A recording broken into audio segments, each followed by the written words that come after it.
It is the review for the Cape Crusaders.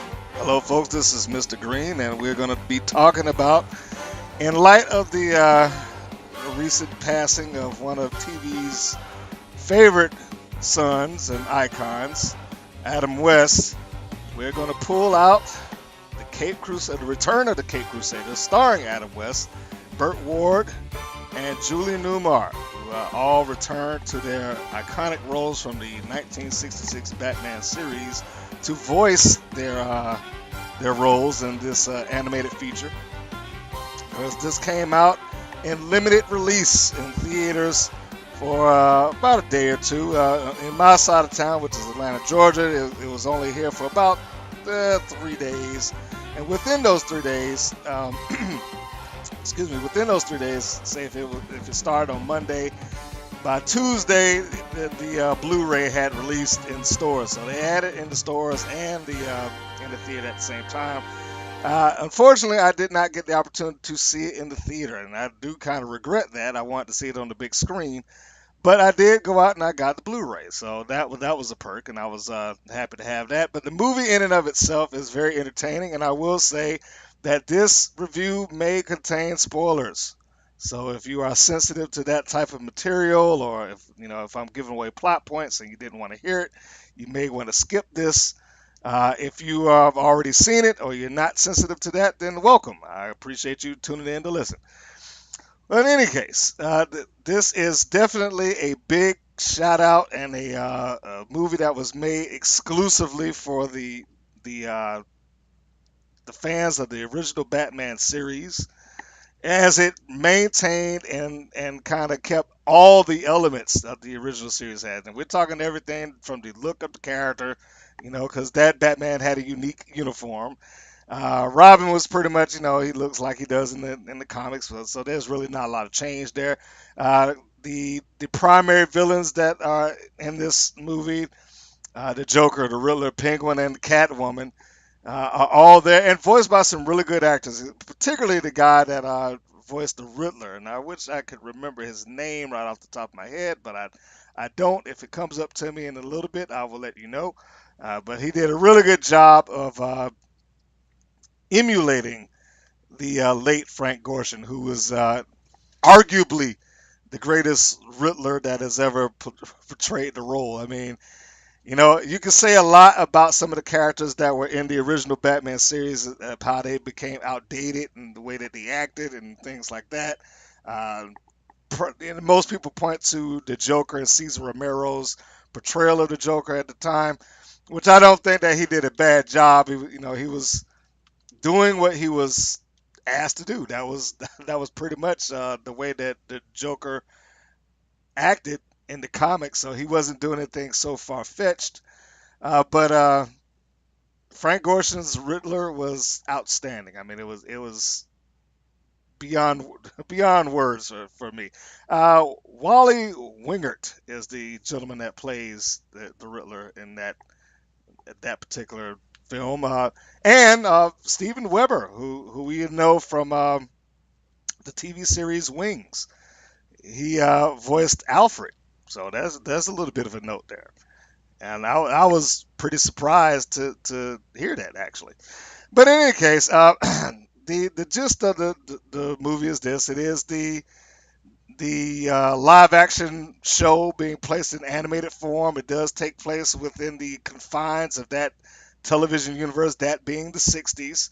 And they do give a nod to pretty much everything that the show had done, and from the infamous Dutch tilt camera angle when the fights break out, to the sound effects that pop up on the screen, to the bat this and the bat that. I mean, and they did a nice job of having the original Batmobile show up in animated format.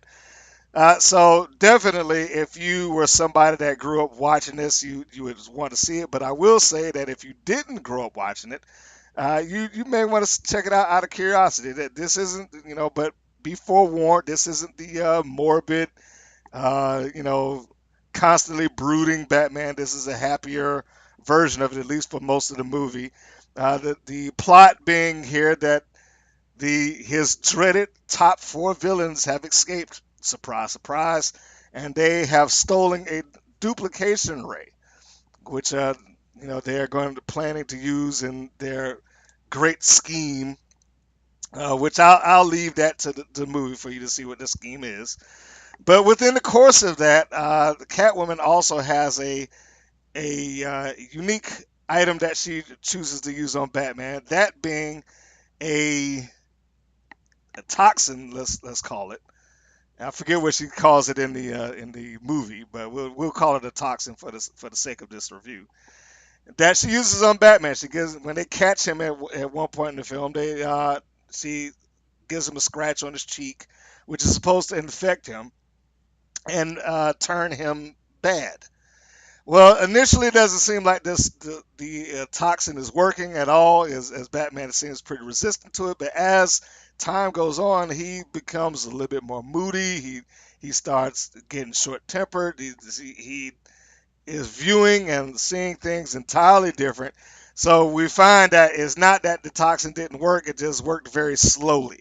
It didn't work as fast as it should have, which then necessitates because somewhere along the line, uh, the Riddler, the Joker, the Penguin look at Catwoman for even trying to get Batman on their side as you're becoming a liability. So they kick her out, and that necessitates, you got it, Robin and Catwoman teaming up to bring down Batman as he has gone nuts and he's trying to take over Gotham City. Well, he's not trying to take over Gotham City. He has taken over Gotham City. But and I won't go any further than that because you certainly want to have something that you can go in and look at in the course of the movie. But they do include some of the hallmark moments that you have in the TV show. That being oversized traps that that we all talked about when we watched the original Batman series. Like, why on earth did they put them in this trap and then just walk away? Explain what they're going to do and leave. But you can't have a Cape Crusaders movie and not have that. And they do have that in some ridiculously sized TV dinner factory. I don't know why they would have that, but it exists. And you have Batman do what Batman does. He figures out a way to escape. Uh, One other thing that they have in there that I found really amusing is the way Batman would chain together the smallest of clues to figure out what the crime was. I mean, it is, you have to see it for yourself, but it is the most absurd thing. Like, the answer is nothing, Commissioner, and then he just goes off on this whole tirade of, he and Robin go off on this whole tirade of what that means, and they come to, of course, the perfect and correct answer, and off to the races they go.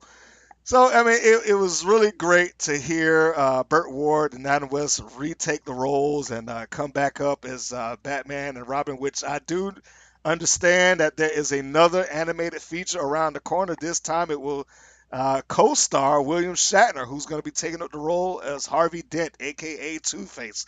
So that should be really fun to hear two icons of the '60s. Uh, Adam West and William Shatner come in and take roles. Because, Adam West already was Batman, but having William Shatner kind of jump into the the fray, if you will, is going to be really a fun movie to check out. I would tend to believe. So, getting back to the review or the remaining review of the movie, uh, I'm trying to think. Oh yeah, that the other little Easter eggs that they have are the villains. The villains that they have that kind of make cameo appearances throughout the let's say the third act of the movie. You have some people in there that you will recognize by their look. You got people in there from Egghead to King Tut to Bookworm to they didn't call him Mr. Freeze in the series. I think it was Zero or Mr. I, I know he changed his name at least twice within the course of that series. Siren, Shane. I mean, they had a lot of really nice Easter eggs in there where if you watch that series, you can sit there. It's like, oh yeah, I recognize that guy. I know that dude. I know Louie the Lilac.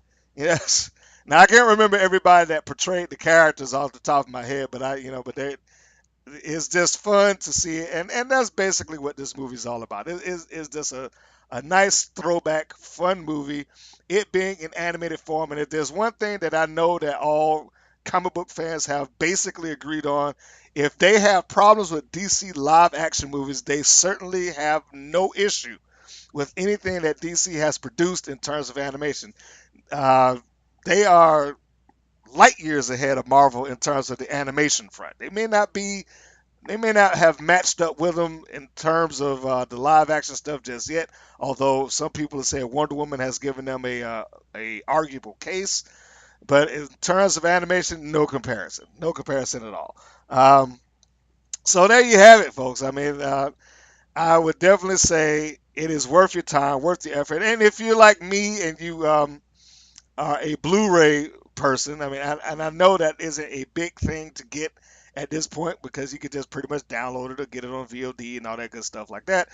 But it is nice to go on there just for the sake of catching some of the extras where they talk about the making of the movie and some of the history behind the Batman television show and things of that nature, which I will go into it in another date and time. The Batman television show because Batman 1966 has a little bit more influence over the current Batman product than I guess most people would tend to give credit for or believe. So I think that's worth going into, and again, especially giving kind of a nod to the late great Adam West. And another kind of little side note here is that with the new movie coming out, and I can only assume that they recorded all of Adam West's material. I certainly hope that they did, and they don't have to have somebody come in and fill in. I hope that's not the case. But Adam West and William Shatner starring in this movie, I do believe, or the upcoming um, Batman Two Face feature, I do believe that this will be only the second time that Adam West and William Shatner have ever starred in anything together. The first thing being a failed pilot from many years ago. Uh, and if you scan around on YouTube, you can kind of toss that in. There is a guy that had uploaded just practically every failed show that season. I don't know how he managed to maintain or how he managed to acquire all the footage of that. Well, he didn't upload the entire show. Let me um let me correct that. What he did was he uploaded the opening sequence of all of these shows.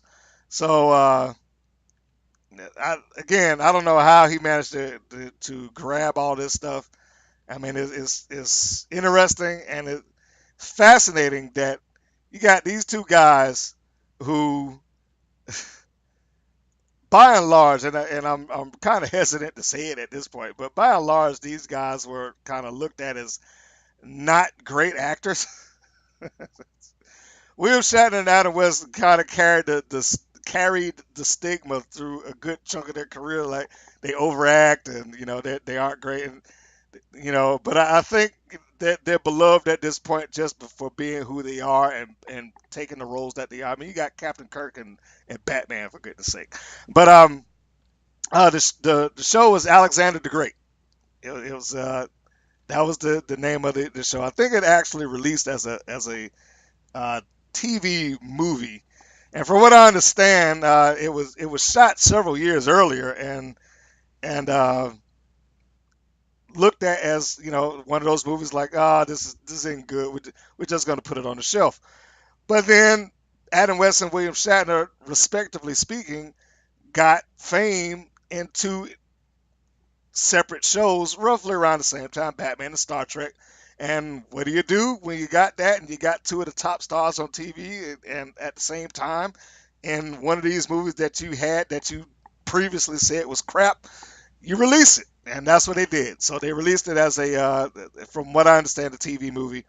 Uh, It didn't get picked up, but it got on air. So there you have it. That was a little bit of trivia that got kind of tossed in there, and I will be looking forward to seeing William Shatner and uh, Adam West, or hearing them, I should say, take place in Batman versus Two-Face, and that's supposed to be released later this year.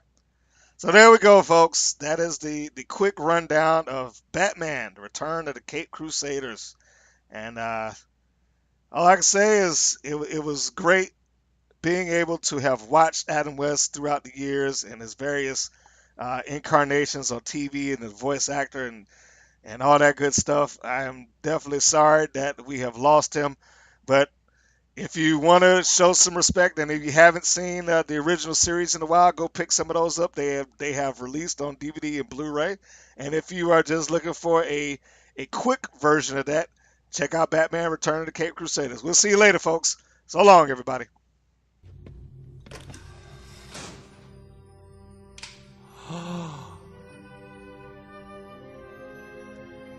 As a kid, I used to watch you with my father. The Great Ghost was my hero. So it wasn't all for nothing. Please make it out to Bruce. There you go, Bruce. Thanks, Mr. Trent. You know, as a kid, I used to watch you with my father. The Great Ghost was my hero. Really? And he still is.